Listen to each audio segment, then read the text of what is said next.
vous allez bien.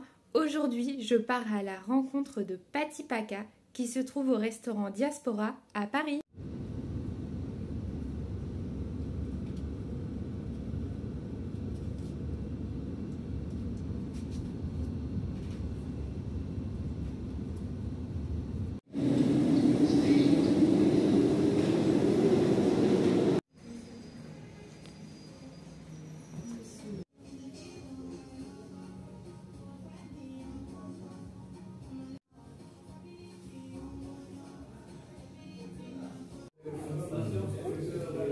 Bonjour Patti. Bonjour. Comment vas-tu? Ben, ça va et toi? Ça va très bien, merci. Alors pour ceux qui ne te connaissent pas, peux-tu te présenter en quelques mots s'il te plaît? Alors du coup je m'appelle Patti Paka, je suis de la Guadeloupe et du coup c'est mon premier roman, Ennemis proches. Merci, bienvenue.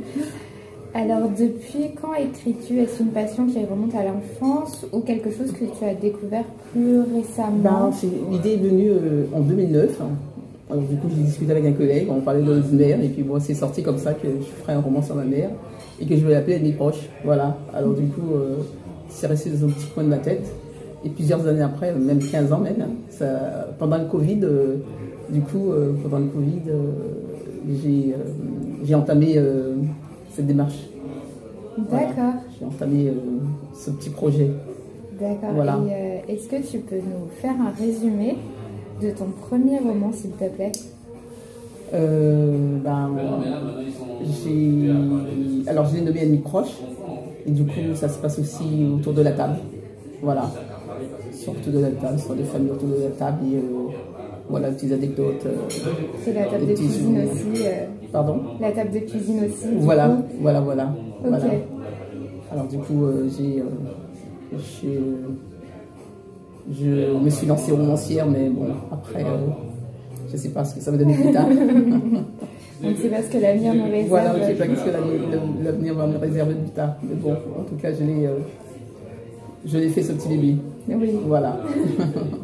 Et comment t'es venue l'idée d'écrire sur l'histoire de ta famille? Pas spécialement l'histoire de ma famille, mais je voulais plutôt sur ma mère, le combat de femme qu'elle a mené. Voilà, surtout à son époque, oui. Il fallait se battre pour être une femme, pour travailler, pour faire ses projets, son rêve, voilà, pour ses enfants, pour la famille, quoi. Voilà. Et le titre Ennemis proches est intriguant. Est-ce qu'il reflète une tension particulière entre Sergo et toi ou Ah non, il n'y avait pas de tension entre ma mère et moi. On était très proches. On était très proches. Voilà, moi, ma mère c'était tout pour moi dans ma vie d'enfant, de jeune fille, de femme. Je voulais lui rendre hommage en fait du combat qu'elle a mené et que plein de femmes vont se reconnaître dans cette histoire. Et voilà, du coup, j'ai été contente de pouvoir le mettre au jour. Et puis j'espère que ça plaira à certaines personnes ou à tout le monde. J'espère aussi. Voilà. Du coup, est-ce que ta mère a pu t'influencer dans ta vie? Ah oui, elle m'a beaucoup influencée dans son combat de femme, de réussir ses projets, de rêves, voilà, oui, elle m'a inspirée, c'est mon mentor en fait. Ouais, j'ai suivi son conseil, c'est mon idole de femme de combat. Et voilà, du coup, j'espère être plus forte qu'elle en fait, surtout. On y croit. Voilà. Et lors du processus d'écriture, est-ce que tu as demandé à certains de tes proches des précisions sur certains souvenirs ou... Non, j'ai fait avec mes souvenirs à moi, puisque comme c'était moi qui l'écrivais, j'ai écrit par rapport à ce que j'ai entendu, ce que j'ai vu, ce que j'ai... De ton point de vue d'enfant, de jeune femme, voilà. Et du coup, c'était plus facile que je sorte ce que j'avais en moi que de poser des questions. J'ai juste retenu les choses, quoi. Voilà, et transcrit. Oui. J'ai transcrit ce que j'ai retenu dans mon cœur, dans ma tête. D'accord. Voilà. Et lors de l'écriture, de ce roman, est-ce que tu suivais une routine particulière? Tu écrivais plutôt le soir ou le matin? Plutôt le soir parce que comme je travaille, je travaille dans un service de santé au travail. Je travaillais mon écriture le soir après le travail ou pendant mes jours de repos, le week-end.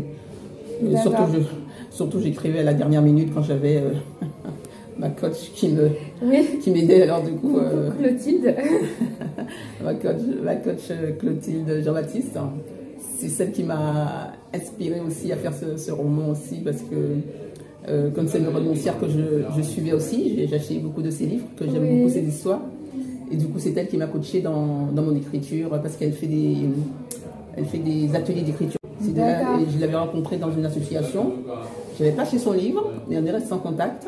Et du coup, après, ça s'est passé au niveau de l'atelier d'écriture. Oui. Et du coup, c'est comme ça que j'ai acheté ses livres. Et du coup, c'est comme ça que j'ai commencé à faire mon projet avec elle. Une belle rencontre très enrichissante et c'est quelqu'un de très bien, qui m'a vraiment bien conseillé et qui me conseille encore. Du coup, elle t'a influencé sur la manière dont tu as écrit Oui, elle m'a surtout appris. Elle m'a surtout appris à écrire mes histoires. Oui. Voilà, parce qu'il y a des étapes à suivre. Voilà. Okay. Du coup, j'étais très contente de la rencontrer. Et puis, c'est une super romancière aussi. Et du coup, tu penses que tu vas écrire d'autres livres ou suite Oui, j'ai encore une autre histoire, mais ouais, je commence à cogiter dans ma tête, alors du coup, je ne sais pas quand est-ce que je vais commencer à mettre ça sur papier. Ouais. Je ne sais pas quand est-ce que je vais prendre mon ordinateur pour commencer à écrire, mais j'ai déjà des petites idées, voilà, par-ci par-là, sur l'histoire que je vais faire. D'accord. Voilà, c'est toujours autour de ma Guadeloupe. Trop bien. Ouais. Merci beaucoup pour cette interview, Patty. Je t'en prie, et puis merci de m'avoir reçu et puis suivi dans mes objectifs, si je peux dire. C'est normal. Voilà, c'est Ennemi Proche. Merci à tous. Bonne lecture pour ceux qui vont l'acheter. Bonne lecture. Bon appétit.